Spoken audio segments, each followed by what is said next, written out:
किष्किन्धया प्रसंचयत कृतं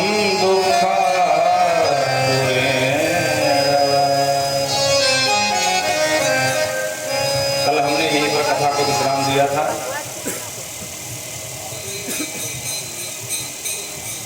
नवरात्रि विधान में माँ भगवती के दिव्य पूजा विधान, कुमारियों का पूजन, इसका विस्तार, और भगवान राम के नवरात्रि व्रत का वेदव्यास जी कहते हैं जन्मेजय, सिर्फ हम जैसे मानव ही माँ का अभिनंदन, उनका अर्चन नहीं करते हैं। दिव्य नवरात्रि में रघुपुंगो भगवान श्री रामभद्र ने भी पुनः अपनी प्रिया सीता को पाने के लिए माँ देवी का व्रत बड़े विधान से नवरात्रि में किया था। यहाँ पर प्रश्न करते हैं जन्मेजय कि भगवान राम ने व्रत कैसे किया और भगवान राम की सीता का हरण क्यों हुआ? बोलो राधे राधे। कौन हरण किया? अनेक प्रश्न है।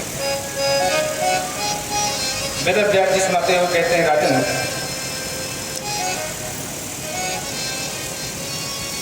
राजा दशरथ श्रीमान अयोध्याधिपति पुरा सूरवंशधरश्चासी देव ब्राह्मण पूजिता। अभी आप लोग जो राग श्रवण कर रहे हैं, ये राग है देश।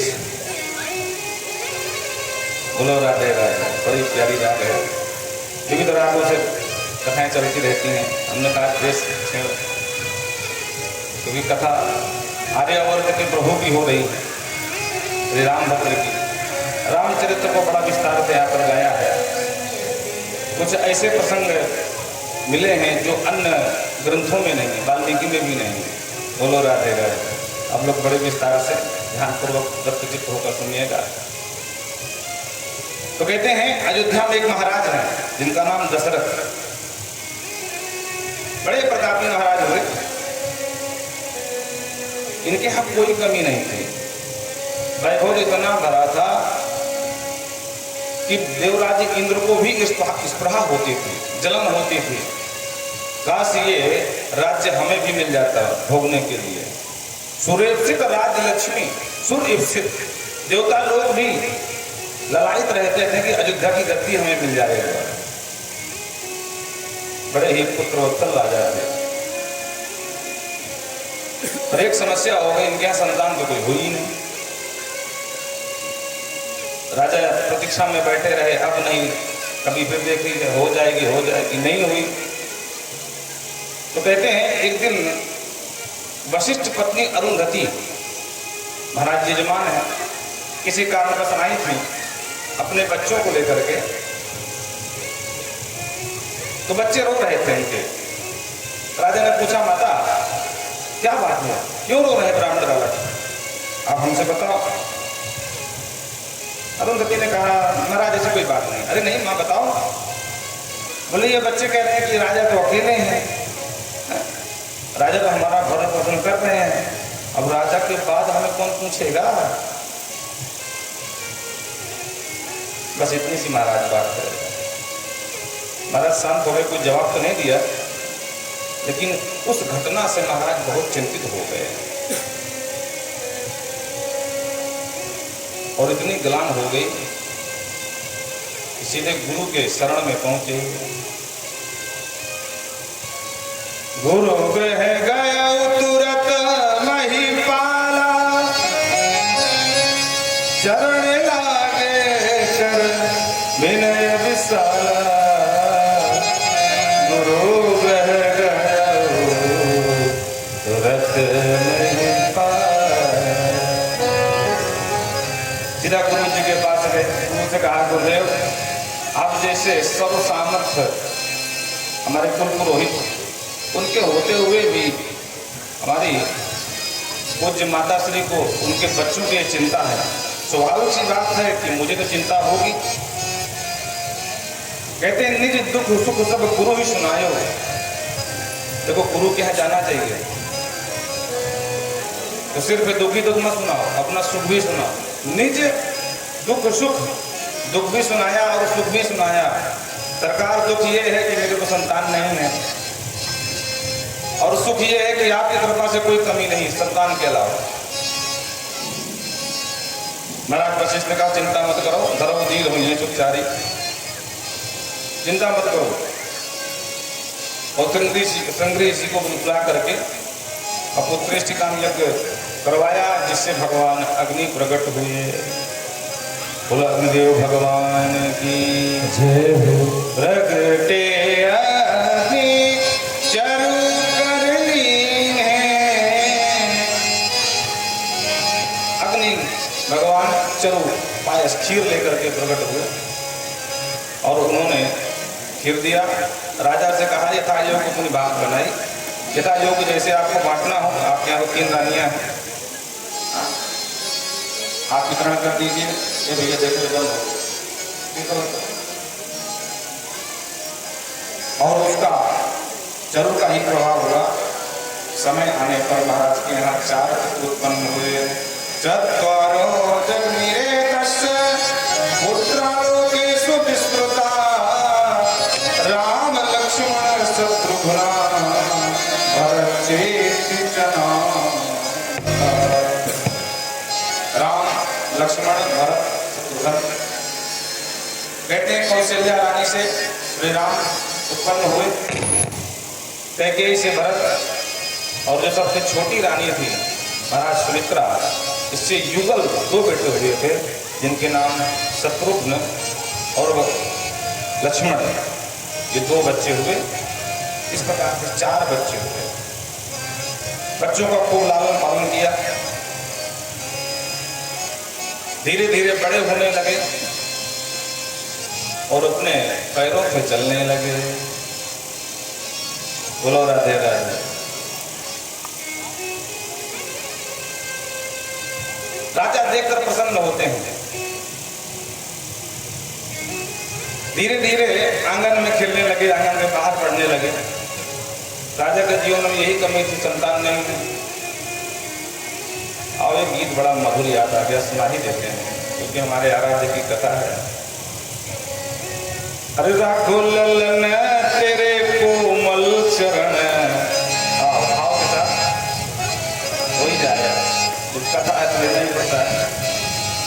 राखो ललन तेरे कोमल चरण, कहीं कंकड़िया गड़ी नहीं राखो ललन तेरे कोमल चरण, कहीं कंकड़िया गड़ी ना जा। राखो ललन तेरे कोमल चरण, राखो ललन तेरे कोमल चरण, कहीं कंकड़िया गड़ी नहीं जा।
सुवन देख बरसे सुमन, हाँ सुंदर सुवन देख बरसे सुमन, तेरे गले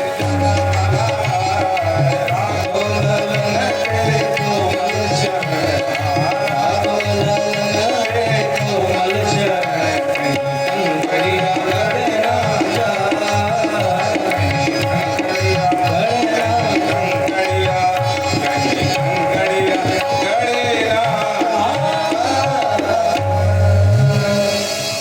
बोल चारों भैयाओं की जय। अयोध्यापुरी की जय।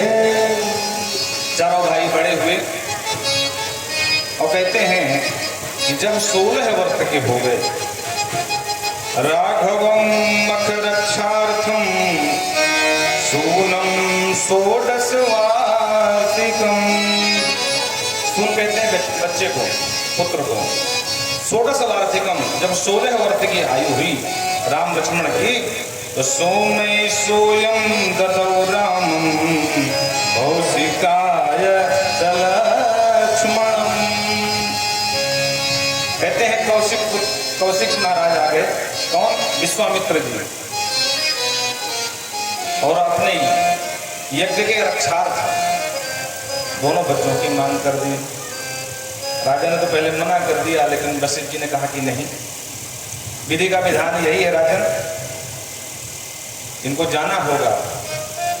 और वशिष्ठ जी के समझाने पर दशरथ जी मान गए और दोनों बच्चों को सहर्ष प्रीतिपूर्वक महाराज विश्वामित्र को सौंप दिया।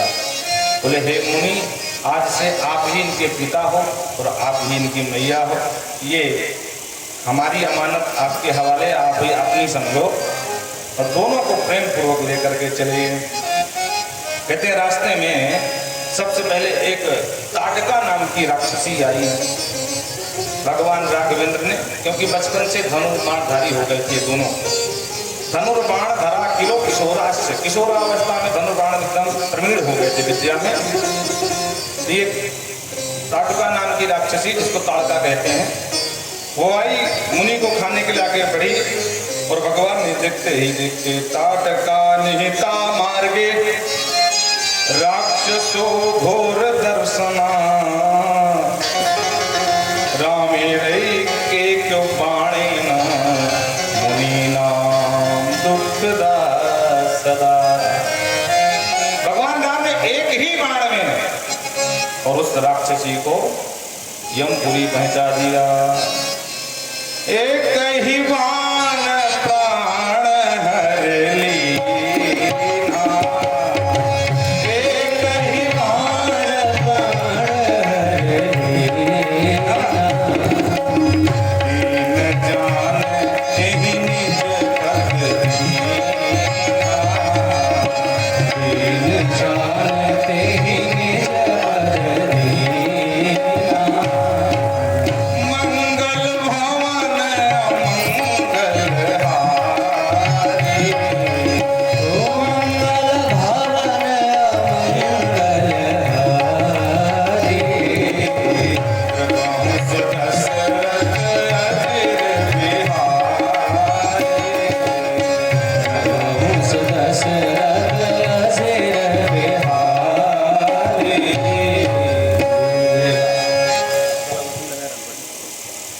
तो कहते हैं सबसे पहले ताड़का का वध किया।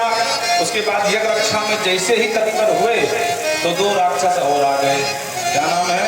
सुबाहु मारीच। तो भगवान ने सबसे पहले सुबाहु निर्हता, सुबाहु को मार दिया, लेकिन मारीच को मतलब प्राय मान करके निश्चित बाण वेगतः, ऐसा कृपा का बाण मारा कि अचेत अवस्था में सीधा सागर पार, इधर से मारा उस पार भराया। बोलो राधे राधे। अच्छा देखो मारीच को क्यों नहीं मारा? आए दोनों थे, दोनों राक्षस थे, सुबाहु और मारीच, पर सुबाहु को मार दिया और मारीच को नहीं मारा, क्योंकि भगवान तो सर्वज्ञ है, कर्तुम अकर्तुम अन्यथा कर्तुम सर्व सामर्थ्य जगदीश्वर है, कालज्ञ है, अखंड ज्ञान, एक सीता पर है, उन्हें पता है ये हमारी लीला का प्रमुख पात्र है भाई। अगर अभी मार देंगे तो नरक कौन बनेगा? बोलो राधे राधे, बोलो जय श्री राम। तो जम के बोलो तो मालूम पड़े कि हाँ ठीक ठाक मामला है। हाँ वैसे 5 दिन निकल गए, चिंता कोई बात नहीं है। कितने बच्चे हैं? 4। ये भी आसानी से निकल जाएंगे। हमको पता है कि व्रत चल रहा है, थोड़ा शक्तिहीन हो रहे हो व्रत की वजह से, बोल भी नहीं निकल रहा, लेकिन 5वां है, 5, 3, 8, 4 दिन बचे, पास हो जाएगा नवमी को। बोलो राधे राधे। कहते हैं यज्ञ की संपूर्ण रक्षा करी दोनों भाइयों ने, और अपने गुरुदेव से कह दिया निर्भय यज्ञ करो तुम जाइए। हे मेरे गुरुदेव, अब कोई भय नहीं है, अब जा करके निर्भीक होकर के आप यज्ञ करिए।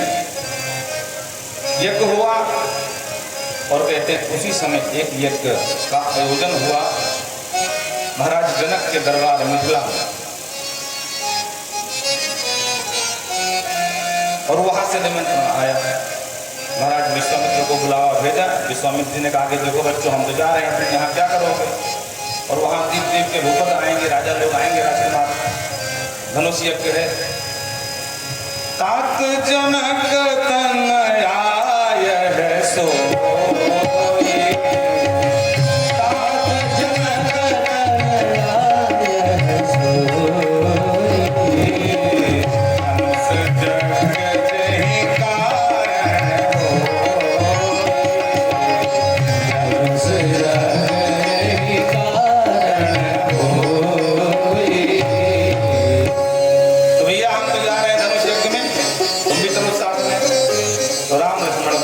चल दिए। रास्ते में चले तो कहते हैं आहिल्या मोचितान सापान निष्पापा सा कटाल सहा। गौतम जी का आश्रम मिला, और वो आश्रम बिल्कुल सूना हुआ पड़ा था। भगवान ने पूछ लिया कि प्रभु ये सूना क्यों है? तो भगवान ने, गुरु जी ने बताया, गौतम नारी श्राप वस उपल देह धरि धीर, चरण कमल रज चाहती, कृपा कर बोध भूमि। बोले आपके चरण के कमलों की रज चाहती है, कृपा करके इसको भी अपावन को पावन बना दे। बोलो राधे राधे। पावना नाम से पावनम, भगवान तो पावनों को भी पावन करने वाले हैं। क्योंकि स्वयं से कोई कितना भी सामर्थ्य हो, वो कभी भी पवित्र नहीं हो सकता। वो ये सोच ले कि हमसे कोई पाप होगा ही नहीं तो यह असंभव है, अथवा कोई ये सोच ले कि हम अपने कर्मों के बल पर भगवान तक पहुंच जाएंगे, तब भी असंभव है। आप कितना भी सावधानी पूर्वक कोई भी कोई कार्य करो, लेकिन कर्म की गति इतनी गहन है कि कहीं न कहीं आपसे चूक हो जाएगी, और जहां चूक हुई वहीं गिरे। स्वयं के सामर्थ्य पर आप पुरुषार्थ पर भगवत प्राप्ति नहीं कर सकते हो। हाँ, भगवान रीझ जाएं तब तो संभव है। इसीलिए संतों ने कहा कि भगवान के लिए भगवान का भजन करो। आप जितने भी शुभ कर्म पुण्य कर्म करते हो, इन सब का फल एक ही है कि एन केन प्रकारेण राघव रीझ जाएं। सकल सुकृत फल राम सनेहु। जितना आप सुकृत कर रहे हो उसका एक ही फल है कि भगवान राघवेंद्र रीझ जाएं, और जब वो रीझ जाएंगे तो तुम्हारा पूरा बही खाता बंद। जितने भी शुभ और अशुभ कर्म हैं सब समाप्त, असीधा भगवत प्राप्ति हो जाएगी। अपने पुरुषार्थ से संभव नहीं है। बोलो राधे राधे। अगर अपने पुरुषार्थ से संभव होता तो महाराज कितने भगवत प्राप्ति कर लिए होते। भगवान ने कृपा किया, और कृपा करके कहते हैं जैसे ही चरण छुलाया वो सुंदर एक दिव्य नारी बन करके प्रकट हो गई। बोल भक्तवत्सल भगवान की जय। भगवान को देख करके आंखों में अश्रुपात भरे हुए, शीश झुकाए हुए खड़ी है, और भूरी भूरी अपने पति की प्रशंसा किया कि धन्य है मेरे पति जिन्होंने मुझे श्राप दिया, और तब मुझे बुरा लगा था कि देखो इन्होंने सब इतना बड़ा अन्याय किया है, लेकिन आज कहीं ना कहीं मुझे समझ में आया कि ये श्राप नहीं, ये तो वरदान था। जिन भगवान के चरणों को धूल को पाने के लिए बड़े बड़े अमलात्मा भीमलात्मा संत सन्यासी जन्म जन्म में रगड़ करते हैं, नाराज मुनि तपस्या करते हैं, उनका ध्यान करते हैं, तब भी वो ध्यान कम प्रभु कभी ध्यान में नहीं आते हैं। यहाँ ध्यान की छोड़ो, यहाँ तो शाश्वत प्राप्ति हो रही है। सरकार जो कृपा आपने मुझ पर बरसाई है, ये कृपा तो ब्रह्मा को भी नहीं मिली है, ब्रह्मा के छोड़ो शंकर को भी नहीं मिली है। देखो ब्रह्मा जी भगवान के बेटा हैं, नाभि कमल से ब्रह्मा जी उत्पन्न हुए तो बेटा हुए, और ब्रह्मा जी के बेटा कौन? शंकर जी। तो बेटे से ज्यादा प्यारा कौन होता है? पौत्र, बेटे का बेटा। बोले चलो मान लिया कि ब्रह्मा को यह सौभाग्य नहीं मिला क्योंकि बेटा है, लेकिन शंकर को भी तो नहीं दिया आपने। बोलो राधे राधे। क्या शंकर के ऊपर कभी आपने अपने चरण धूली डाली है क्या, जो मुझ जैसे अधम नारी के ऊपर इतनी बड़ी कृपा करी? अरे छोड़ो शंकर जी को, आपने तो अपनी अर्धांगिनी लक्ष्मी को भी सौभाग्य प्राप्त नहीं किया। बोलो राधे राधे। भूर भूर प्रशंसा किया। अरे मुनि साप जो दीन्हा अति भल कीन्हा, परम अनुग्रह में मुनि साप जो दीन्हा अति भल कीन्हा, परम अनुग्रह में हरि लोचन हरि भवन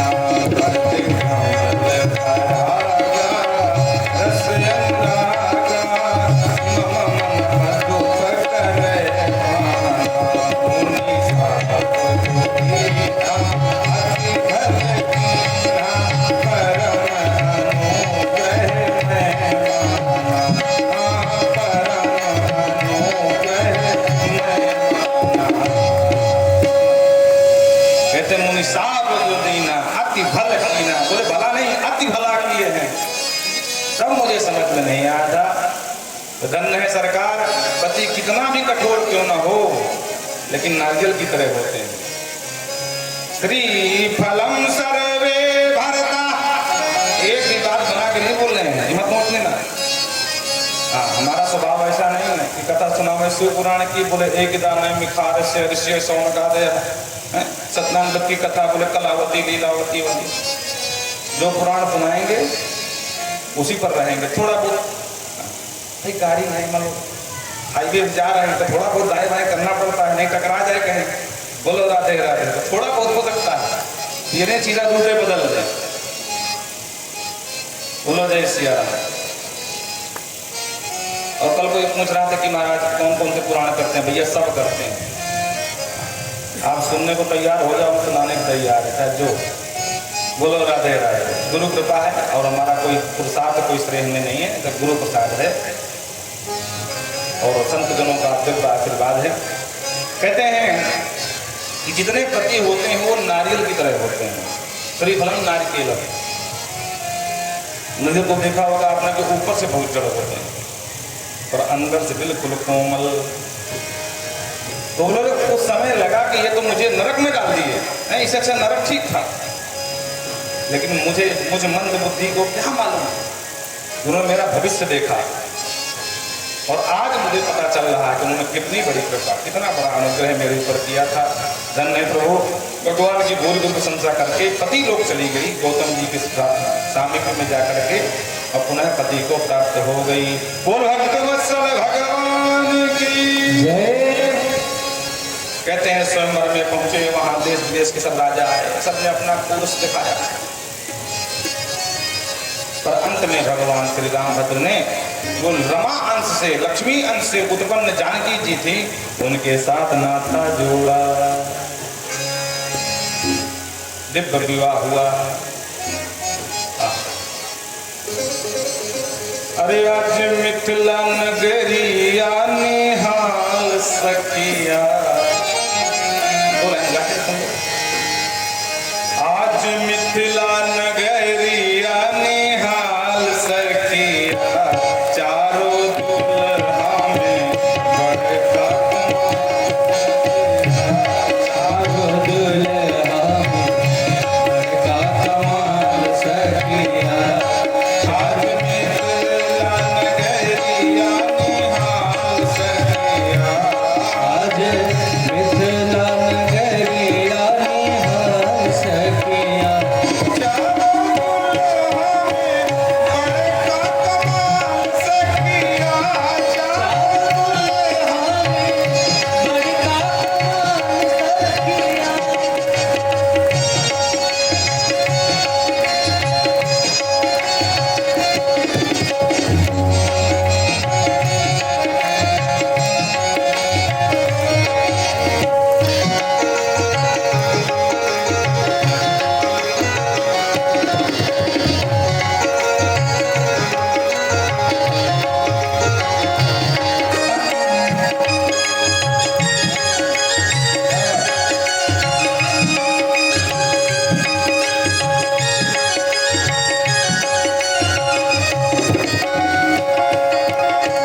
बोल राजा रामचंद्र भगवान की जय। कहते हैं राम जी का विवाह हुआ जानकी जी के साथ और श्री जनक जी महाराज इनकी एक पुत्री और थी। लक्ष्मणाय ददौ राजा पुत्री में कांतथोर्मिला। इनकी एक पुत्री और जिसका नाम उर्मिला था। उनका विवाह श्री लक्ष्मण जी के साथ हुआ। देखो इनका वैसे इनके पूरे कुल परंपरा में सबको जनक कहा जाता है। नाम इनका शीरध्वज था। इनके भाई थे जिनका नाम कुशध्वज था। उनकी दो बेटियां थीं कीर्ति और मांडवी। दोनों का विवाह भरत और शत्रुघ्न के साथ कर दिया गया। भरत का विवाह मांडवी के साथ, शत्रुघ्न का विवाह कीर्ति के साथ। बड़े धूमधाम से बारात विदा हुई और राजा महाराज दशरथ एक दिन विचार किया कि अब मेरी उम्र हो चली है, चार बच्चे हैं, तो क्यों न मैं ज्येष्ठ बालक राम को राजा बना दूं। राजयोग्यं सुतं दृष्ट्वा राजा दशरथस्तथा राघवाय धुरं दातुं मनश्चक्रे निजायव। क्यों न राघव को राजा बनाऊं। सबसे पहले महाराज वशिष्ठ से पूछा। वशिष्ठ जी ने कहा आप उत्तम विचार है राजन, इसमें पूछने की क्या बात है। शुभ काम में विलंब नहीं करना चाहिए, सुबह शीघ्र। बोले तिथि मुहूर्त, बोले कुछ नहीं, जिस दिन भगवान राम राजा बन जाए उसी दिन सारी तिथि मुहूर्त शुभ है। तदेव लग्नं सुदिनं तदेव ताराबलं चंद्रबलं तदेव। राजन वो दिन सबसे सुंदर है जिस दिन भगवान राम राजा बने। कोई मुहूर्त की आवश्यकता नहीं, आप तो बस तैयारी करा। तो अगले दिन की व्यवस्था हो गई। महाराज राजा ने सबको आदेश दिया। ये बात पूरी प्रजा में फैल गई। प्रजा में खुशी की लहर दौड़ गई महाराज। और उसी प्रजा में महाराज मंथरा विलास करते थे। बोलो राधे राधे। जो कैकेयी की बड़ी परम सखी थी। अच्छा देखो, दुष्ट लोगों को दुष्ट लोग ही मिलते हैं। एक कहावत ना, चोर चोर मन से आए। अच्छा देखो, चार विद्वान कभी एक साथ नहीं बैठ सकते, एक जगह रह नहीं सकते, आपस में एकदम जल मरेंगे। लेकिन चार नशेड़ी, चार गंजेड़ी, चार जुआरी, बोलो राधे राधे। चार अवगुरु एक साथ तो रह सकते हैं, पर चार गुरु एक साथ नहीं रह सकते। आपस में विस्फोट कर देंगे। इसलिए कुछ नहीं आता हमसे। ये मैं क्यों, जो अवगुण उनके पास मैं तो है यार, बोले खाओ पियो मस्त रहो मौज करो, खाओ भाई। फिर लगती जमात महाराज। अब गांव में देखो जाकर, और कुछ नहीं तो ताश की गड्डी बैठ रहे हैं। अब भगवान जाने क्या क्या होता है उसमें। भगवान क्या होता है, इक्का होता देगा मुगम जो भी होती है। अब बड़े प्रेम से खेलते हैं और खूब आनंद लेते हैं महाराज, खूब हर्ष के साथ। तो चार विद्वानों को बैठा लो कि महाराज कुछ तुम भी कुछ तुम भी। तो ऐसा हो ही नहीं सकता, झगड़ा ना हो जाना है। बोले गलत बोल रहा, ऐसा नहीं, ऐसा है। तो जैसी मंत्रा वैसी रानी पकड़ ली महाराज। मंत्रा भाई बोली रानी तेरा सर्वनाश हो गया। अरे क्या होगा, बोले मत कुछ। और महल में बैठ पड़े पड़े सो ले, तुझे कुछ पता चलेगा तब ना क्या हुआ। अरे बोले तो तरफ ने बड़ा छल किया, कपट किया तेरे साथ, घोर अन्याय। अरे हुआ क्या बताएगी। बोले रानी ये पूछ की क्या नहीं हुआ। बोले पहली मत बुझा, साफ साफ पता बात क्या है। डांट करके बोला। तब इसने बताया रानी तेरे भरत के होते हुए राजा ने राम को राजा बनाने के लिए घबरा कर दी है। कहने का कोई बात नहीं, ये हमारी परंपरा है। रघुजी की ज्येष्ठ पुत्र ही राजा बनता है, इसमें क्या बुराई है। अभी राम सबके लिए प्यारे हैं। बोले रानी तू नहीं जानती, अभी तुझे ऐसा लग रहा है राम में बुराई तो नहीं, पर राम की माँ को जानती हो। अच्छा देखो, सबसे खतरनाक कोई है संसार में तो सौतिया डाह। आप ऊपर से नीचे तक देखते चले जाओ। कश्यप की दो पत्नियां हैं, अदिति और अदिति, दोनों दक्ष की पुत्रियां, दोनों सगी बहन हैं। अदिति से देवता, अदिति से दैत्य, और संग्राम कितना छिड़ा है, क्यों? सौतिया डाह, सगी बहने भाई, बोलो राधे राधे। और दोनों में एक भी मिनट की नहीं पड़ती। इनके ने पगार छल करना पड़े, कुछ भी करना पड़े, पर मैं इससे बड़ी बन के दिखाऊं। एक दिन तो अदिति और अदिति में आपस में वाक युद्ध हो गया। कहा सुनिए, दोनों खड़ी थी, भगवान सूर्य निकल रहे थे, दोनों ने प्रणाम किया सूर्य ने भगवान को। जब सूर्य चले गए तो अदिति ने कहा, देखा कितने भगवान सूर्य के कितने काले काले कितने अच्छे घोड़े लग रहे थे। बोले काले घोड़े? अरे बिल्कुल सफेद घोड़े हैं। अदिति ने कहा, सफेद है ही है। बोले नहीं, घोड़े तो सफेद हैं पर पूंछ काली है। अब पूंछ थी पीछे, तो कहे तो भाई बेचारी काली है। बोले नहीं, काली सफेद है। अरे वो तेरी मती मारी गई है, शर्त लगा ले, अगर पूंछ घोड़ों की सफेद न निकल करके काली निकली तो मेरी दासी बन जाएगी। अदिति ने कहा, अदिति से। और अदिति बिल्कुल ठीक से देखी थी, उसको पता था कि नहीं सफेद है पूंछ। अदिति का हाँ ठीक पक्की लगी, दोनों ने शर्त लगा ली। अब रात्रि के समय बच्चों से अदिति ने कहा, दैत्यों से, बच्चों ये बताओ भगवान सूर्य के घोड़ों की पूंछ काली है कि सफेद? बच्चों ने कहा, नहीं भैया बिल्कुल पूंछ क्या, पूरे घोड़े सफेद है, उनके धवल है खुद से। दीदी ने कहा, अरे राम राम, सत्यानाश हो गया था। बोले क्या हुआ? बोले तेरी बड़ी माँ से शर्त लग गई। मैंने कहा काली, उसने कहा सफेद। मैंने कहा कि जो हारेगा वो दास बन जाएगा, दासी बन जाएगी। अब मुझे दासी बनना पड़ेगा, मैं ये सहन नहीं कर सकती, सवत की दास्ता करूं ये मुझे स्वीकार नहीं है। बच्चों ने कहा, तो माँ क्या कर सकते हैं? बोलो राधे राधे। अब ये तो संभव नहीं है।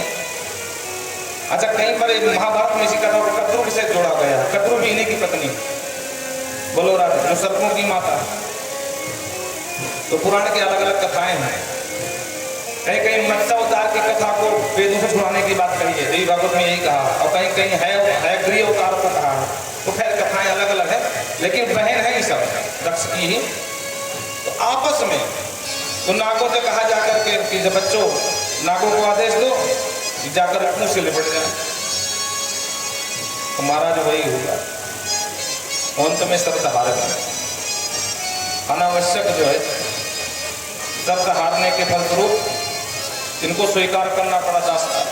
जब इंद्र से कहा, बेटा मैं यहाँ भटक रही हूँ, दास्ता कर रही हूँ, तब इंद्र ने गरुण से कहा, गरुण ने जाकर के छुड़ा करके लाए सर्पों को, मतलब दास्ता से बाहर किया।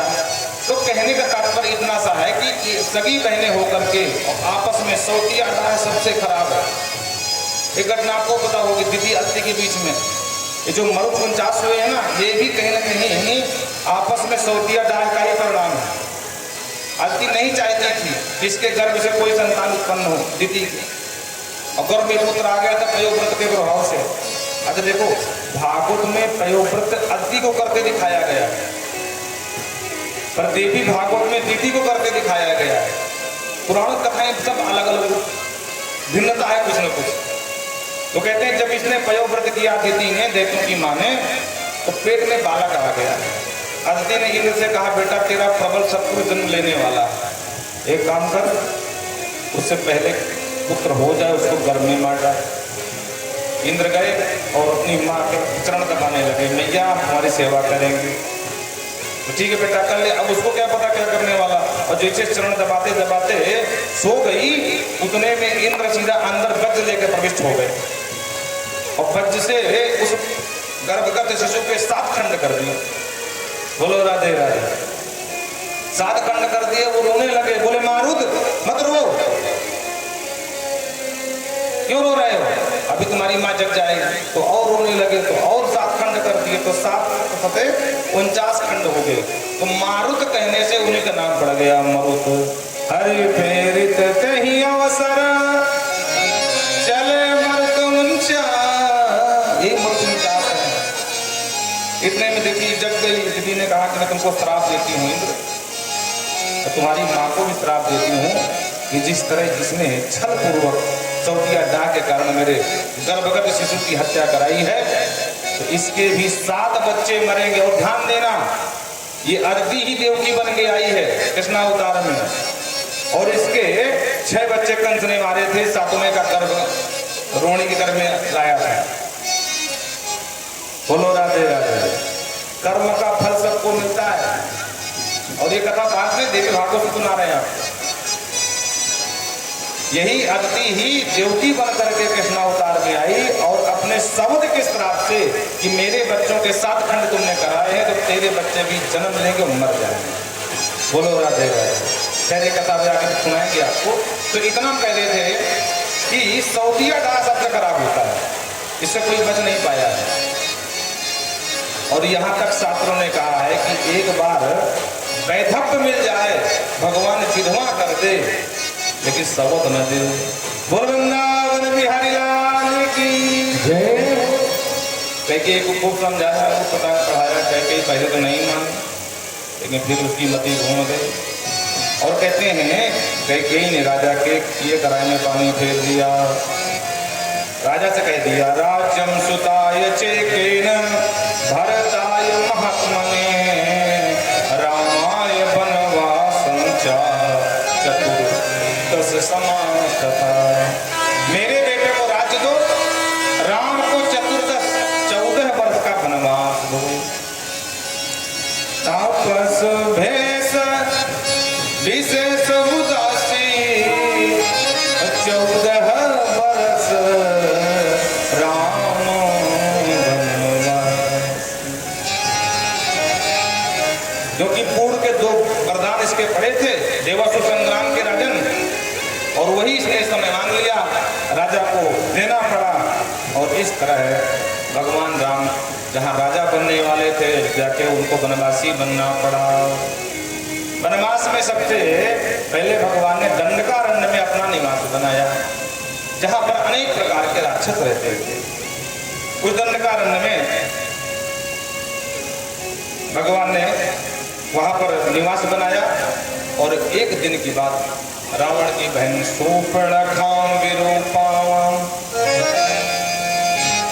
शूर्पणखा जो राक्षसी थी, लेकिन जब इसने 2 कुमारों को देखा तो मोहित हो गए और सुंदर रूप बना करके भगवान के पास आए। रुचिर रूप धरी प्रभु पहि आए, रुचिर रूप धरी प्रभु पहि आए। बोली बचन बहुत मुस्काए, बोली बचन बहुत मुस्काए।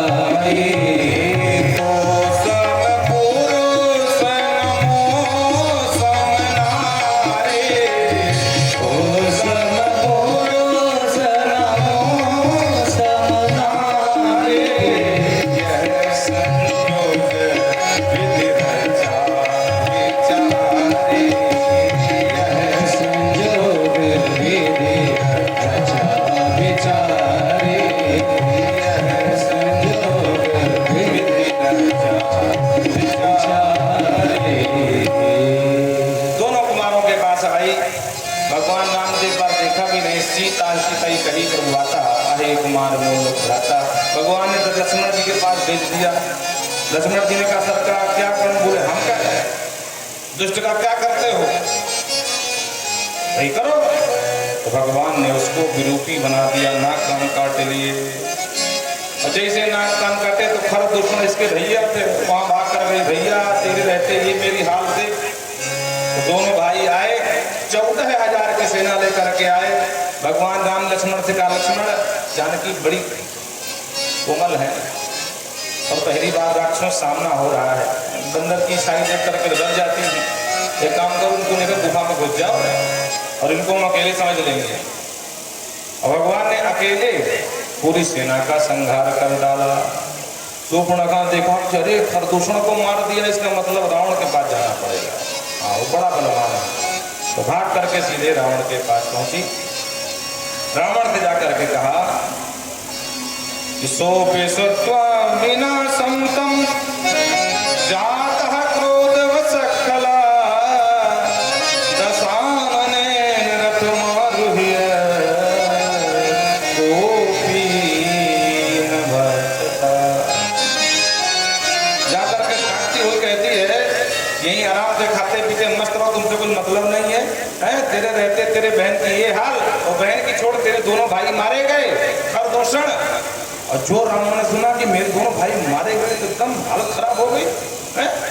खरदूषण के समान और मेरे समान कोई बलवान नहीं जो बिना भगवान को मार नहीं सकता, ऐसा कौन आ गया? बोले भगवान भगवान नहीं है, दो मनुष्य है जंगल भटक रहे हैं, साथ में एक सुंदर नारी है, बड़ी सुंदर है भैया, इतनी सुंदर है कि तेरे महल की जितनी रानियां हैं वो सब फेल। रावण ने अच्छा ये बात है।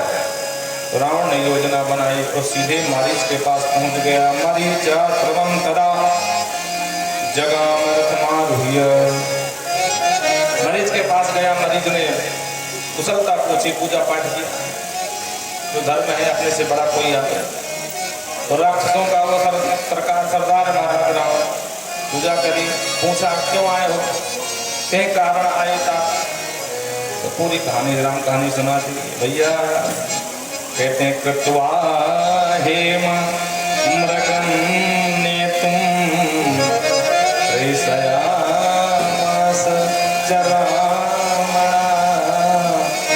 भैया तुम हेम मृग बन जाओ, सोने के मृग मत जाओ मारे। क्यों? बोले तुम सोने के मृग बन जाओगे, दो तपस्वी घूम रहे हैं और तुमको देखेंगे तो तुरंत तुम्हारे पीछे भगेंगे, इधर मिल जाएगा मौका और हम उस देवी का हरण कर लेंगे। हमारे को समझाया कि हे लंकेश आप विचार करिए, जिन्होंने खरदूषण का वध कर दिया और मुझे पता वो राम कोई और नहीं है, एक बार हमारा सामना हो चुका है, हम तो बच गए, भगवान की बड़ी कृपा थी उनकी जो उनको जिंदा छोड़ दिया। विश्वामित्र के यज्ञ में हम और सुबाहु साथ में गए थे, सुबाहु को तो निपटा दिया पर मेरे ऊपर दया खा गए बेचारे, बिना फण का बाण मारा तो लंका सागर पार आया लंका में। तो मुझे क्यों काल के गाल में भेज रहे हो, मुझे मत भेजो। रावण ने कहा तुझे मार तो हम भी डालेंगे, तो चाहे यहाँ मर ले चाहे वहां मर ले। बोलो राधे राधे। तब मारीच हृदय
मरना मुझे दोनों प्रक्रियाओं में है। अब जब मरना तो पापी के हाथ से मरूंगा तो नरक में जाऊंगा, तो भगवान के हाथ से ही मर जाऊं। बोलो राधे राधे। देखो यहाँ पर मरीच ने बड़ी सुंदर बात कही है, जो नीति की बात है, हम तुम हमारे और तुम्हारे लिए है। कहते हैं कि इन नौ से नौ ही विरोधे नहीं कल्याण, 9 लोगों से कभी भूल कर नहीं भिड़ना चाहिए। कौन कौन है? बोले शस्त्री जिसके हाथ में शस्त्र हो, शस्त्र में आप तलवार मान लो, भाला मान लो, कुल्हाड़ी मान लो, फरसा मान लो परशुराम जी महाराज, बोलो राधे राधे, या त्रिशूल मान लो भगवान शिव, या कोई आम इंसान राइफल बंदूक कुछ भी मान लो, शस्त्री जिसके हाथ में शस्त्र है, मर्मी जो तुम्हारा परम मर्म जानता हो, गुप्त बातें। इसलिए कहते हैं कि शत्रु उतना खतरनाक नहीं हो जितना मित्र होता है। मित्र कहीं शत्रु बन जाए तो तुम्हारी खैर नहीं है, तुरंत मटिया पलित कर देगा। तुम्हारी जो अंदर की जितनी भी गुप्त बातें हैं सब बाहर शेयर कर देगा। तो पहला है शस्त्री, इसके हाथ में शस्त्र हो, मर्मी जो भेद जानता हो, प्रभु जो सर्व सामर्थ हो, जिसका प्रभुत्व चलता हो, जो कुछ में रावण है। और चौथा है सत्य। सत्य कहते हैं मूर्ख को, यहां पर सबको मूर्ख समझना। मूर्ख से भिड़ जाओगे तो उसको ज्ञान ही नहीं, खुद का तो ज्ञान नहीं है, तो तुम्हारा क्या ध्यान रखेगा? तो मूर्ख से नहीं भिड़ना चाहिए, और धनी धनवान व्यक्ति से भी नहीं भिड़ना चाहिए। तुम कितने भी शक्ति पराक्रम से युक्त क्यों न हो, अगर धनवान का माथा घूम गया तो तुमको रोड में ले आएगा, डाल देगा कोई केस। तुम घूमते रहो, कचेरी कचेरी चक्कर लगाते रहो, सारी अकल दिखाने आते हैं, बोलो रहते रहे। तो धनवान व्यक्ति से भी बहुत सावधान रहना चाहिए। वैद्य डॉक्टर से नहीं भिड़ना चाहिए। डॉक्टर उसे जीवन देता है, और ज्यादा आंख दिखाओगे तो जहर के इंजेक्शन भी लगाना जानता है, जीवन देना भी जानता है, जीवन लेना भी जानता है। तो डॉक्टरों से भी भिड़ना नहीं चाहिए। बहुत लोग क्या करके वो उलझ जाते हैं। लेकिन यहाँ पर एक बात हम और जोड़ेंगे कि डॉक्टरों को भगवान का स्वरूप बताया गया है, तो डॉक्टरों को भी अपने स्वरूप में स्थित रहना चाहिए, धर्म का पालन करना चाहिए। बोलो राधे राधे।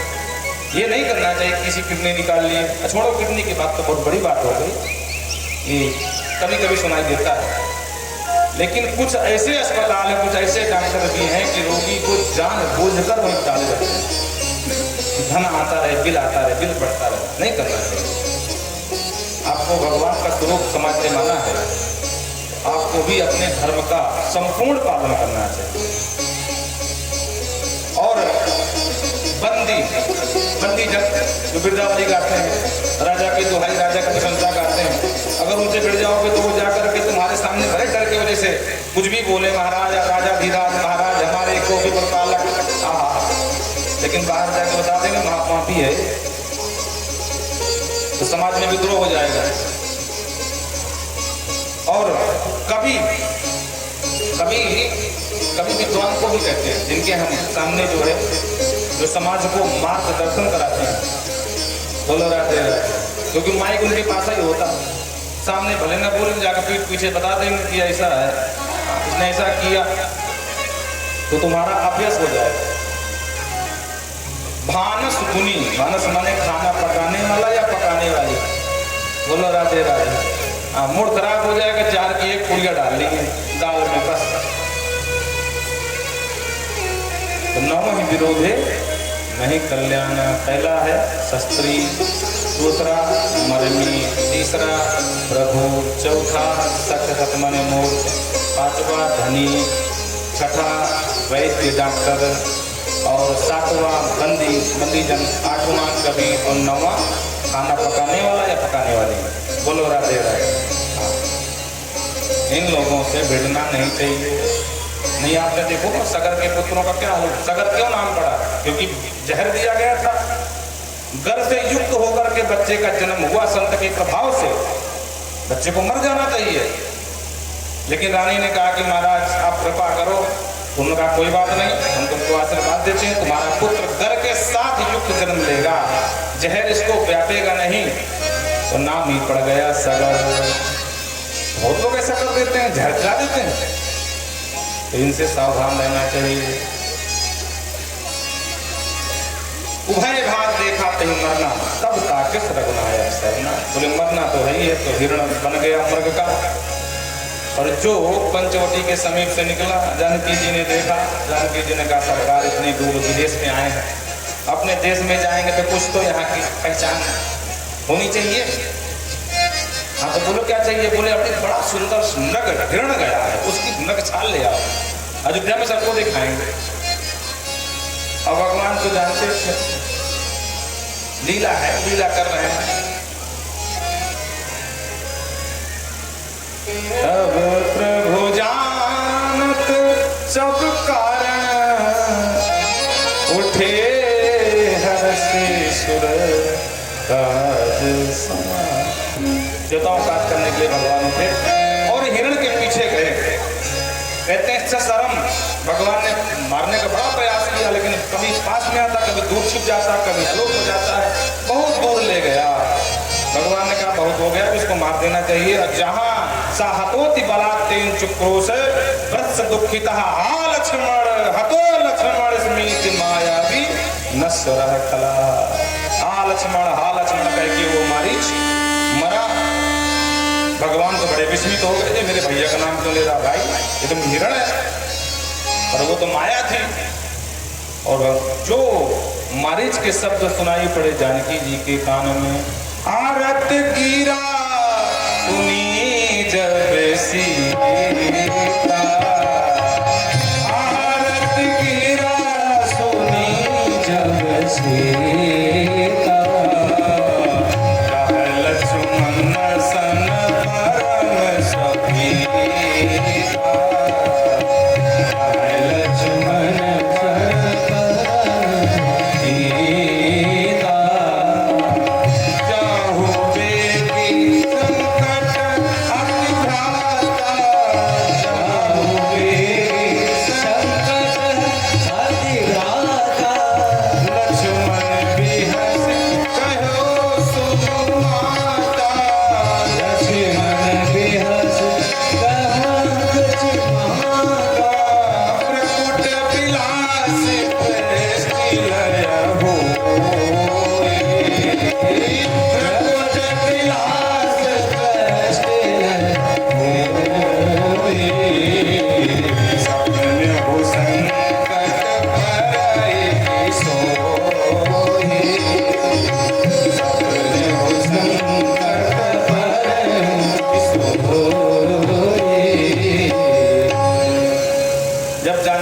सुना भारत बाड़ी दुख के समय पुकार। लक्ष्मण से कहा, अरे लक्ष्मण अनुज तुम शीघ्र जाओ, लगता है रघुनाथ किसी संकट में पड़ गए हैं। लक्ष्मण जी ने कहा, माता जी आप कितना भी कहो, पहली बात तो किसी में इतना सामर्थ्य नहीं है। पुरम धरवन मन अद्य रामम हंतुम क्षणम छिदो छिदो, माने भूमंडल पृथ्वी पर किसी में इतना सामर्थ्य नहीं है कि मेरे भैया का संकट में भैया को डाल सके। आप किस तरह की बात करती हो? कृपया अपने मन को शांत रखें, धैर्य धारण करें, कोई माया की तो हो सकती है। और माता जी को चिंता मत करिए, राक्षसों का वन है, यहाँ राक्षस भी रहते हैं और मायावी भी है। और भैया का ये आज्ञा भैया की, इसलिए त्यक्त्वा नाधिगच्छामि पदमेकं शुचिस्मिते, पदम एकम न गच्छति।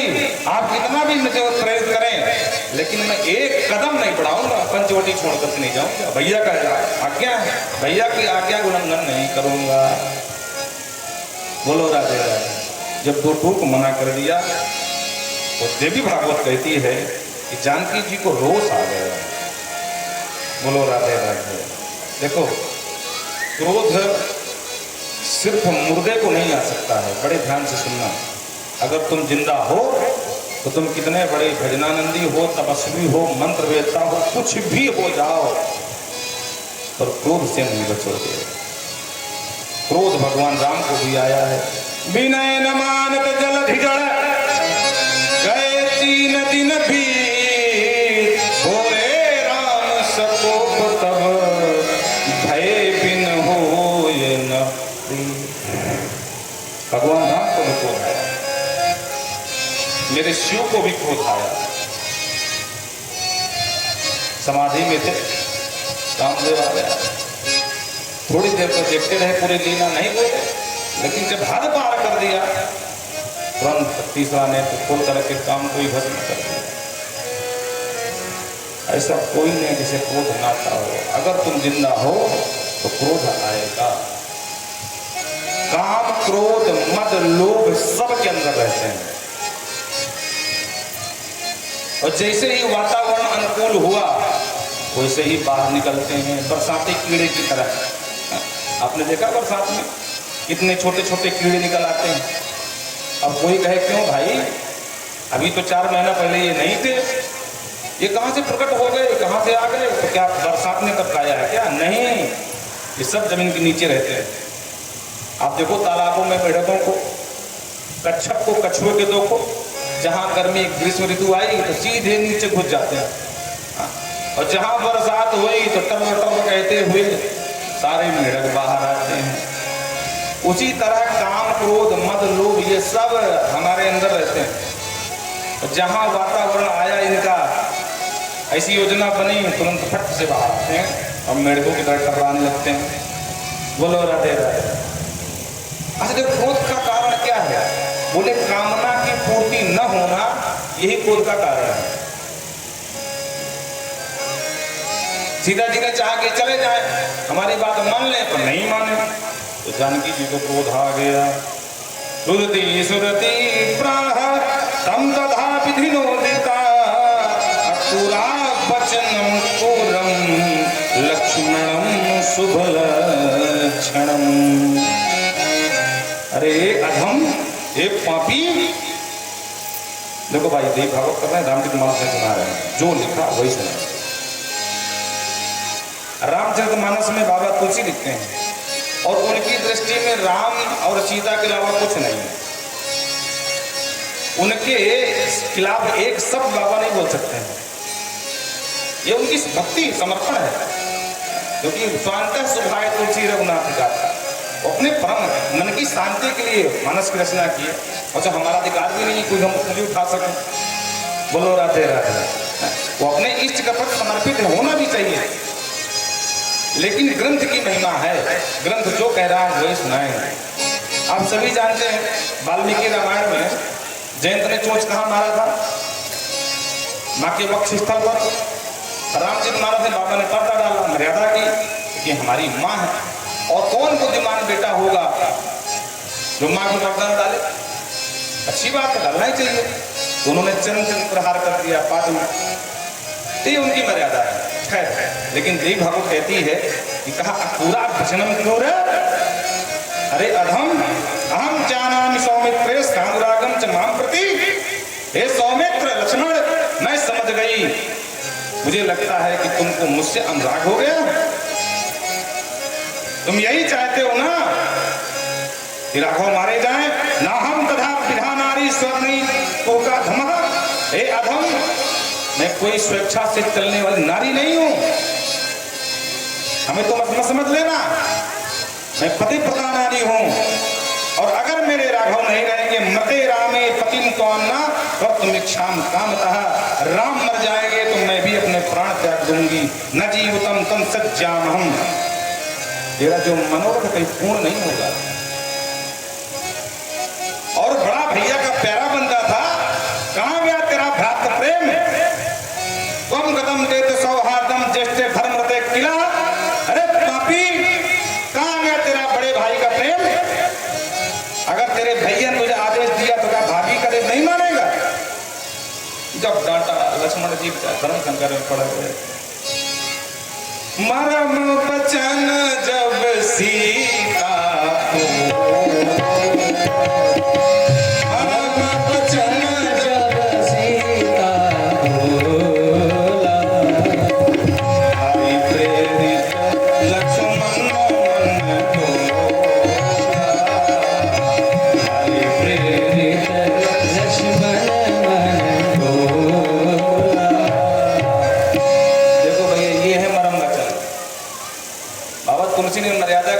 किया वो अलग बात, उनका समर्पण है, अच्छी बात है, हम भी सम्मान करते हैं, हा? लेकिन सच्चाई ये है, माँ जानकी ने स्पष्ट कह दिया कि तुमको लगता है मेरे प्रति अनुराग हो गया है। अरे तू पापी है, कहाँ तेरा भ्रातृ प्रेम? बड़ा भैया भैया कहता था, आज तेरा भाई संकट में है, तुझे लज्जा नहीं आती? लक्ष्मण जी बेचारे धर्म संकट में हो, हाथ जोड़ करके मां से कहा, तच्छ्रुत्वा वचनं तस्या लक्ष्मणो दीन मानसा। हे मेरी माँ, दीनहीन होकर लक्ष्मण चरणों में गिर गए। माँ,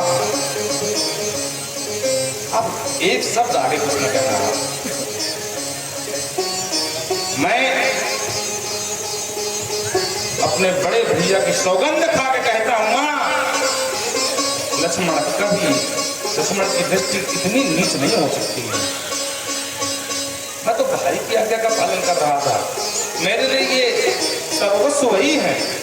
तुम्हें वो माता पिता, तुम्हें वो सब कुछ वही है। सर्वस्व में दयालु, नान्यम नहीं हो जाने नान्यम। मैं राम के अलावा किसी को नहीं जानता हूं, लेकिन मां आज आपने मुझे बाध्य कर दिया। आज पहली बार ऐसा होगा जो बड़े भाई की आज्ञा का उल्लंघन लक्ष्मण से हो रहा है, लेकिन मैं जाऊंगा। और कहते हैं जितने वन के देवता देवी थे सबसे लक्ष्मण ने कहा कि हे वन देव, हे वन की देवियां, आज लक्ष्मण धर्म संकट में, तुम्हें साक्षात धर्म के देवता मान करके लक्ष्मण तुमसे याचना करता है कि मेरी भाभी की रक्षा करना। और मुझे लगता है भाभी का अनिष्ट होने वाला है। किम बदस्य अनिष्टम ते भाभी जाने दिया है। हे भाभी, मेरी धिया, मेरी बुद्धि ऐसा सोच रही है, ऐसा कह रही है, लगता है कि आपका बहुत बड़ा अनिष्ट होने वाला है। ये अनिष्ट ही है जो आपके मुख से इतने क्रूर शब्द, इतने कठोर वचन बोले गए हैं। लेकिन फिर भी मैं अपने भाई की आज्ञा का धर्म निभाता हुआ और आपकी आज्ञा का पालन भी करूंगा। और कहते हैं उन्होंने सारे वन के देवी देवताओं की याचना करी और कहा भाभी की रक्षा करना। और यूं कह करके निकल गए। इतना कहा भाभी पंचवटी से, कुटिया से बाहर न जाना। कुटिया में रहना किसी में वो सामर्थ्य नहीं है कि कुटिया के अंदर पैर रख सके।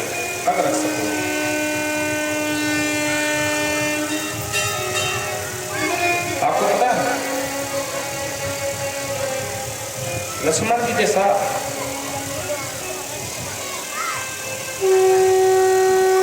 भाई नहीं मिले।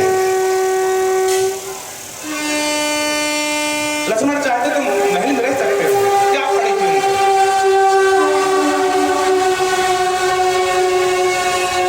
अपनी मां को छोड़ा,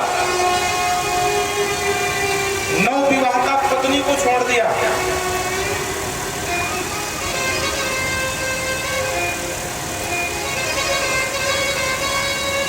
वनवास तो सिर्फ राम को हुआ था ना। चलो सीता जी को मान लेते हैं कि जिया बिन देह नदी बिन वारी, तैसे नाथ पुरुष बिन नारी मानते हैं। मां जानकी ने अपने धर्म का पालन किया। धर्म उनको एक कह रहा था कि जहां पति हो पत्नी को वहीं रहना चाहिए। तो ठीक है, जानकी जी चली गई, लक्ष्मण की क्या हो सकता है।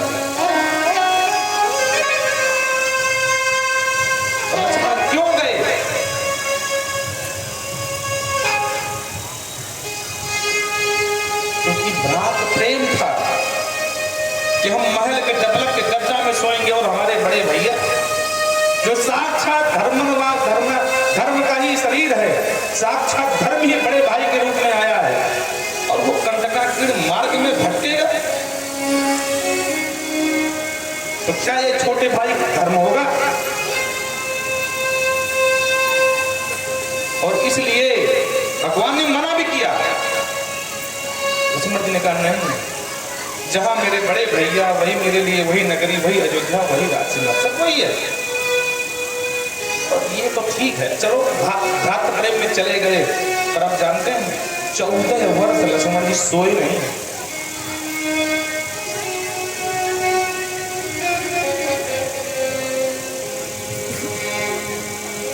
ऐसा भाई कभी आज तक आपने सुना है या कभी आज तक आपने ऐसा भाई देखा है क्या? बड़ा भाई सो रहा हो, छोटा भाई लेकर के धनुष बाण बाहर सजग जग रहा, प्रहरी की तरह सजग प्रहरी बने हैं महाराज।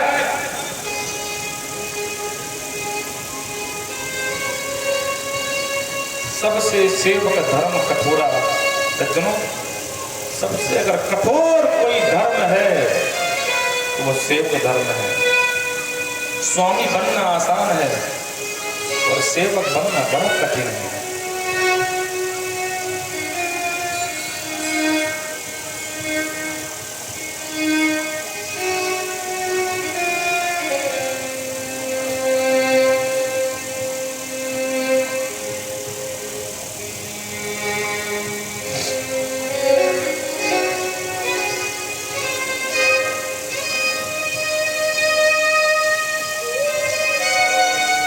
लक्ष्मण जी ने कहा, मां किम वदति अनिष्टम ते भाभी जाने दिया है। भाभी मुझे संकेत कर रही है। भाभी मतलब आने वाली संपत्ति, विपत्ति। भगवान शिव को कहा गया ना कि भाभी मिट सके पुरानी। भाभी मुझे ऐसा संकेत कर रही है कि भाभी श्री आपका बहुत बड़ा अनिष्ट होने वाला, लेकिन ठीक है, मिटाऊंगा। 14 वर्ष तक सिर्फ जगते नहीं रहे, एक दिन भी फल का आहार तक नहीं किया। राम जी देते रहे, अनुज लक्ष्मण तुम भी भोजन कर लो बेटा। जी भैया। कभी सामने बैठ करके फलाहार नहीं किया, फलाहार तो किया ही नहीं। ये मर्यादा है बड़े भाई के प्रति।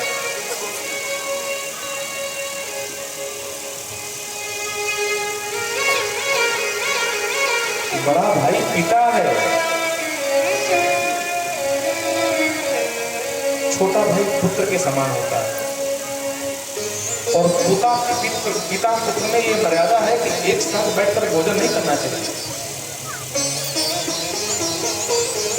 तात पिता को भी कहते हैं और तात भाई को भी कहते हैं, बड़े भाई को। तात लात में रावण मारा।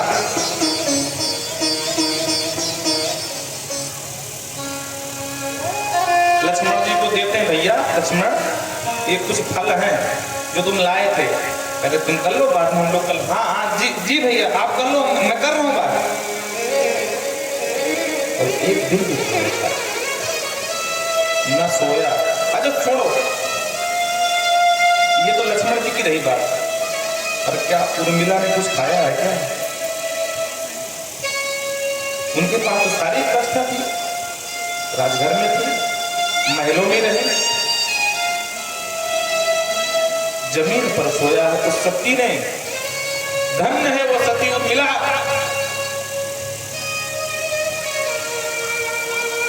और आपको पता है ब्रह्म पुराण के अनुसार जब लक्ष्मण जी को शक्ति लगी थी ना, तो उर्मिला जी को आभास हो गया था, क्योंकि वो अखंड दीपक जला के बैठी थी। दीपक की लौ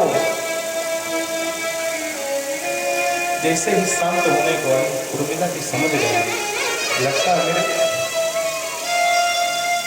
नाक के ऊपर कोई संकट आ गया।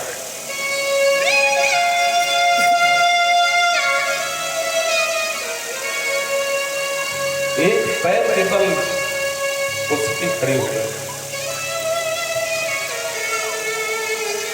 अब क्या समझते हैं, मेघनाथ कोई सामान्य सा भगवान था? मेघनाथ को मारना इतना आसान था? जिसकी पत्नी सुलोचना जैसी सती पतिव्रता नारी हो, उसको मारना इतना आसान था?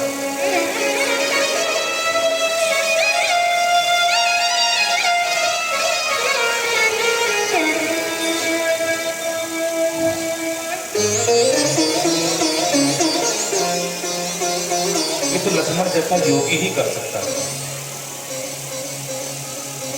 कहने में कोई अतिशयोक्ति नहीं, राम जी की बस की बात नहीं थी। राम रावण को तो मार सकते हैं, पर मेघनाथ का वध नहीं कर सकते। इसीलिए आप देखें पूरे रामचरितमानस में लंका में युद्ध में सबके सामने राम गए, और क्या एक बार भी राम गए क्या मेघनाथ के सामने? वो जानते हैं इसका मरण तो लक्ष्मण के हाथ, मेरे हाथ नहीं है।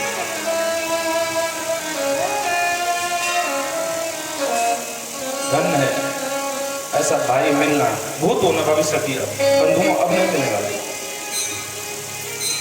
किसी को नहीं मिलेगा। से नहीं, आप सब जानते हैं शेषावतारी है। भगवान विष्णु जब शयन कर रहे थे योग निद्रा में, मधुकैटभ अपने आक्रमण करने की योजना बनाई, और उस समय सजग पहरे की तरह खड़े थे। जो फुफकारे छोड़ी, आग से जलने लगे, भागते गए नहीं मिले महाराज।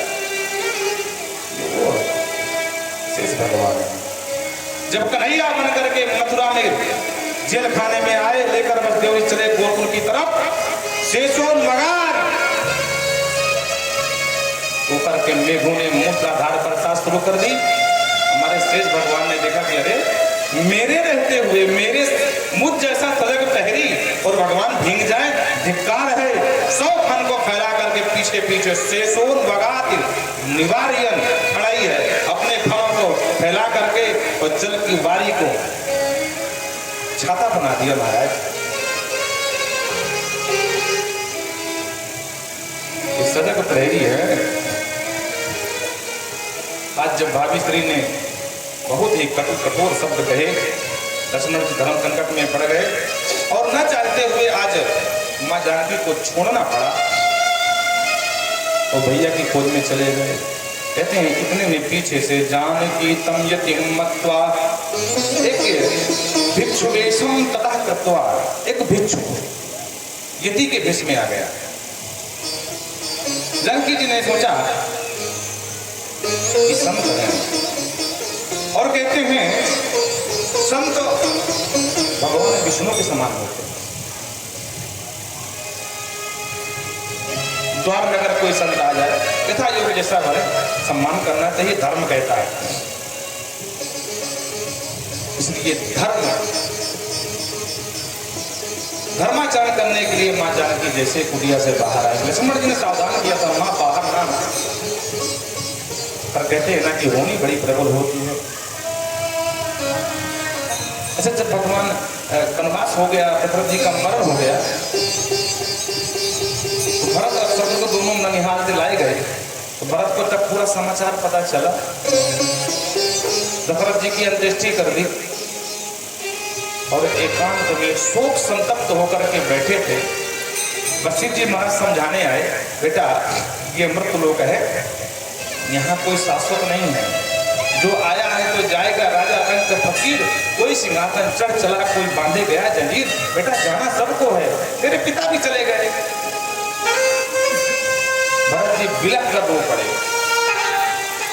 गुरु से लिपट गए वशिष्ठ जी से, और बोले गुरुदेव आपके रहते हुए आप विधाता के विधान को पलटने में सामर्थ हैं, तो क्या आप हमारे अयोध्या में आने वाली भावी आपत्ति को नहीं मिटा सकते थे?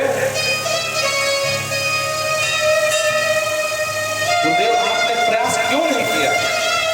और कहते इस घटना से भरत जी को रोते हुए देखा तो आज परम ज्ञानी महाराज वशिष्ठ जी की आंखों में आंसू आ गए, रो करके जवाब दिया, सुनहु भरत भावी प्रबल, बिलख कहो मुनिनाथ, हानि लाभ जीवन मरण, जस जस विधिहात। बेटा हानि लाभ जीवन मरण जस और अपयश सब विधि के हाथ में, मेरी कोई सामर्थ्य नहीं है। हाँ ये अलग है कि विधाता के विधान को मैं द्वापर को त्रेता पहले कर दिया जबकि त्रेता बाद में आना था अपने लाभ के लिए, नहीं तो मुझे एक द्वापर तक युग तक इंतजार करना पड़ता भगवान के मिलन की। इसलिए मैंने ऐसा करना पड़ा कि जल्दी राम जन्म हो जाए तो मुझे दर्श प्राप्त हो जाए। लेकिन हानि लाभ जीवन मरण यश अपयश में मेरा कोई जोर नहीं, ये विधि के हाथ में बेटा। आज विधि के विधान के वशीभूत होकर के मां जानकी बाहर निकली, उस यति को सम्मान से जो कुछ उनके पास वन के फल थे दिया, उस यति ने लिया भी, पूछ लिया, पिता कस्ते स्तवामूरु भ्राता कह कह प्रतिस्तव। हे देवी तुम्हारे पिता कौन है, तुम्हारा भाई कौन है, और कहा पतिस्तम तुम्हारे पति कौन है, कौन हो तुम? परिचय दो, इस निर्जन विपिन में जंगल में क्या कर रही हो? मां जानकी ने जवाब दिया, राजा दशरथ स्त्रीमास चत्वार तस्वै सुता। महाराज दशरथ के 4 पुत्र हैं, चत्वारे तस्सुता। ये भैया देख के तो मर्दों के काम है। चलो नरेश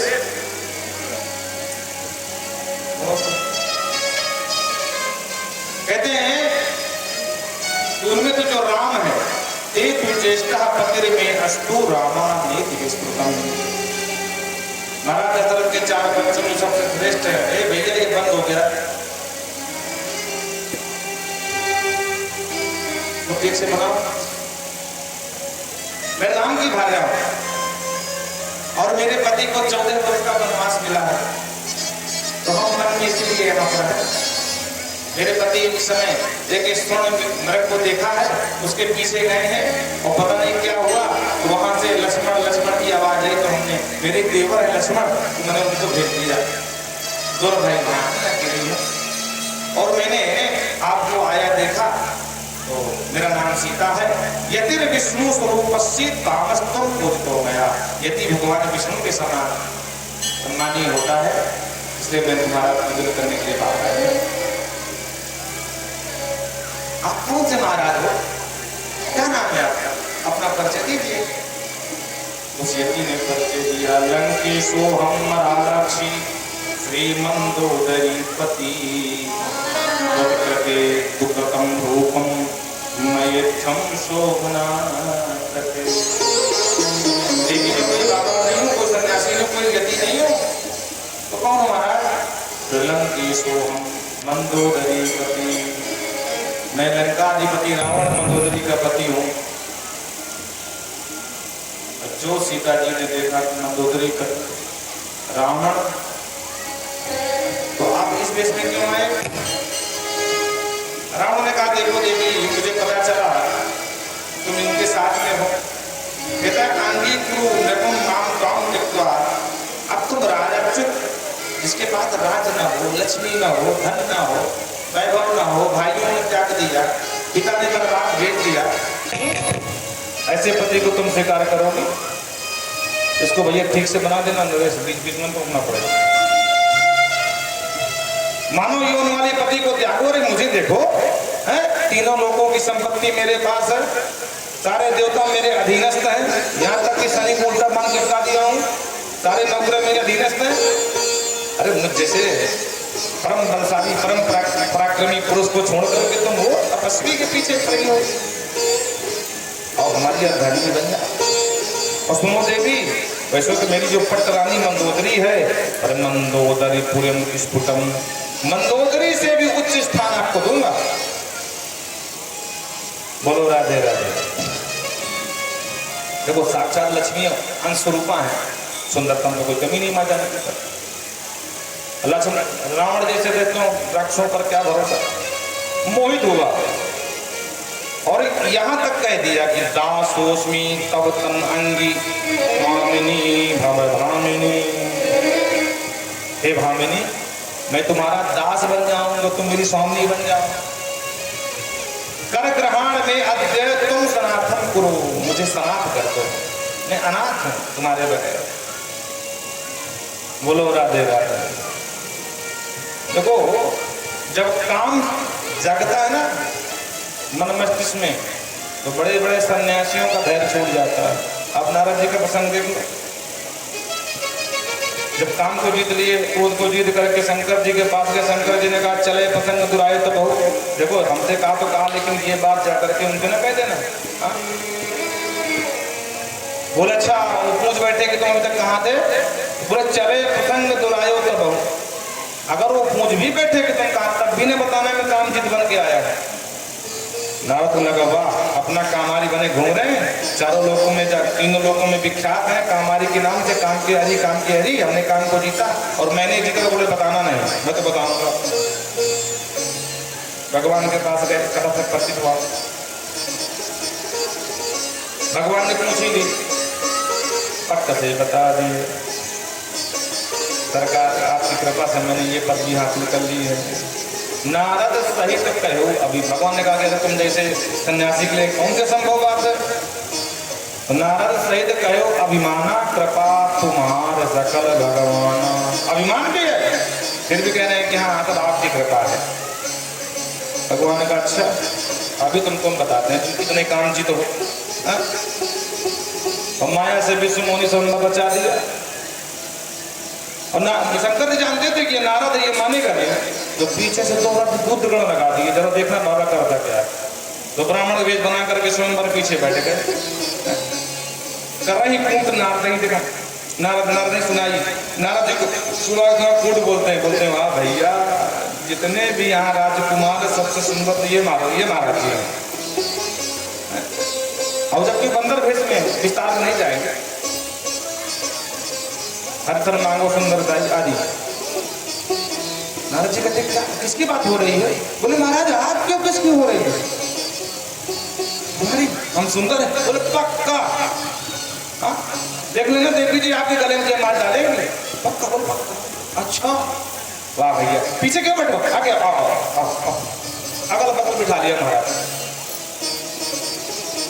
बोलो राधे राधे। अच्छा शास्त्र कहते हैं कि अपनी प्रशंसा किसको अच्छी नहीं लगती है। निज कवित्व जहि लाग न नीका हो सरस अथवा रस फीका। खुद का कवित्व किसको अच्छा लगता है? बोलो राधे राधे। सीधी सी बात है, व्यवहार की भाषा है। कोई अपने मट्ठा को पतला नहीं कहता भाई, कितना पानी भर दिया। तो नारद जी बेचारे और हमारा ही होगा। बोले पक्का तो ठीक है। अब नारद जी को धैर्य नहीं है। नारद जी बार बार कहती कब आएंगे देख लीजिए, जयमाला का समय नहीं हुआ क्या, हम कब आएंगे जरा देख लो क्या चल रहा है अंदर। वो बेचारे दोनों जाते हैं, थोड़ी जहाँ ओझल हुए नारद जी से तो ताली बजा के हंसते हैं दोनों। रुद्रगण है, उन्होंने देखा ना बाबा शिव ने ठीक कहा था कि नारद नहीं मानेगा, भगवान की लीला है। और नारद कहते नारद जी बस थोड़ी और देर, बस आ रही देवी तैयार हो रही है। बोलो राधे। जो कैमरा वाले आ गए बस निकलने वाले। बोलो जय सिया राम। बाबा कहते जब तक कछु न हो ते ही काला और हे विधि मिलई कौन विधि बाला। ये हाल हो गए नारद जी के महाराज। जब नारद जी की ये हाल हो सकते हैं तो रावण के हो जाए तो कौन सी गैर बात, वो तो राक्षस है। सब ही नचाओ तो राम गोसाई। रावण कहता है श्राद्धम मध्य दे, हे स्वामिनी हे भामिनी आज मुझे श्राद्ध कर लो, मुझे स्वीकार कर लो बस। जो जानकी जी ने सुना और कहता है एक बात यहाँ पर कहता है पिता ते याचितः पूर्वम मया वति कृते बले। देवी मैंने पूर्व में तुम्हारे पिता से तुम्हें मांगा, पर तुम्हारे पिता ने इतनी खतरनाक प्रतिज्ञा रख दी धनुष भंग की, मैं उसको पूरी करने में सामर्थ्य नहीं था। क्यों सामर्थ्य नहीं थे? बोले रुद्रचाभयन्ना हम संप्रातस्तु स्वयंवरे। वो जो धनुष था वो भगवान रुद्र का था, शंकर का था। तो शंकर जी के भय से मैं हाथ नहीं लगाया उसको, क्योंकि शंकर जी की कृपा सब कुछ पाया हूं ना। और कोई शंकर जी नाराज हो गए तो गड़बड़ हो जाएगा, इसलिए मैंने धनुष को हाथ तो नहीं लगाया। लेकिन अब मुझे लग रहा जब मैंने सुना कि तुम यहाँ आ गई हो, मैंने कहा एक बार फिर प्रयास करना चाहिए। तो आपको पाने के लिए मैंने सन्यासी का वेश बनाया है। कहते हैं जो सीता जी ने सुना डांटा, ना हम वैश्वर्णी किंतु जनकस्य क्रोध भवा। अरे पापी क्या समझता तू अपने आप को? मैं अपनी इच्छा से स्वेच्छाचारणी महिला नहीं हूं। तुझे ज्ञात होना चाहिए मैं जनक नंदनी हूँ, जनक तनया हूँ। जनकस्य क्रोध भवा, क्या अपने कुल को बदनाम कर दूं, कुल कलंक लगाऊंगी? मेरी आंख से सीधे उजल हो जा। रक्ष लंका दशास तुम रामस्त्वनि सती।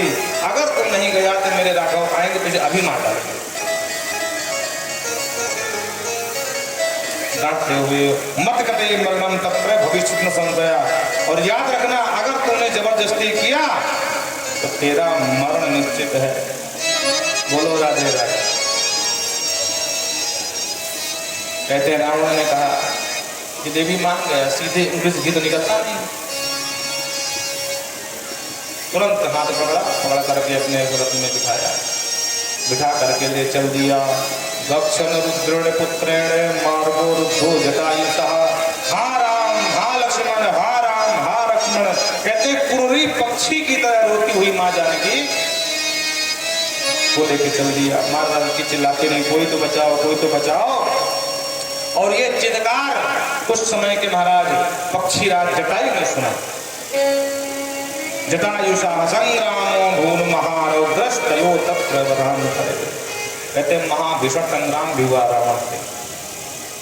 एक समय ऐसा आया कि रावण को युद्ध में अपनी मृत्यु दिखाई देने लगी। तो कहते हैं छल करके रावण ने अपने कृपाण से जटायु के दोनों पंख काट दिए। आप जानते हैं कि पंख कट जाए या पैर कट जाए, पैर कट जाए तो व्यक्ति बेकार, पंख कट जाए तो पक्षी बेकार। मरणासन्न अवस्था में जटायु को छोड़ करके रावण चला गया अशोक वनिकायाम। अशोक वाटिका में सीता जी को ठहराया। 2 4 10 20 राक्षसियों को वहां लगा दिया। राक्षसी स्थापिता, देखना कहीं भाग न पाए देवी। और सुनो, इसका भोजन पानी से बंद करो। सीधे वो बात तो मानती नहीं है। 2 4 दिन घूमती रहेगी, अकल ठिकाने आ जाएगी, दौड़ के आएगी इस लंकेश मुझे अपना लो। रोक लगा दिया।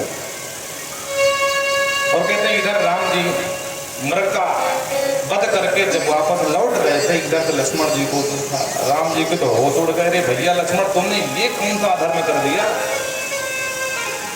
क्या किया भाई?